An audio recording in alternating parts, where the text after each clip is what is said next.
How to make a WhatsApp call on Android device. Hi everyone, this is Kate and welcome back to another video. And on today's video, we will learn how we can make a call on WhatsApp on Android device. So without further delay, let's get started with this video. For that, first of all, open up WhatsApp in your mobile device.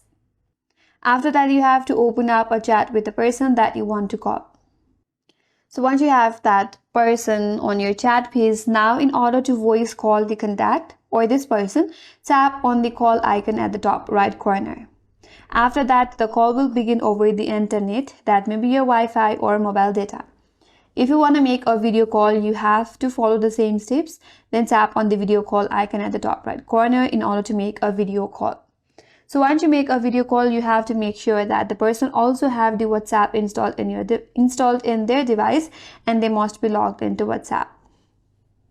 And also make sure that you have granted WhatsApp microphone and camera permission in order to make a video call and audio call in your Android device through the Android settings. So in this way, you can simply make a call on WhatsApp on Android device. And that's all for today's video. Hope this video was helpful. And if you are new to our channel, consider subscribing. Thank you for watching and stay tuned for more videos.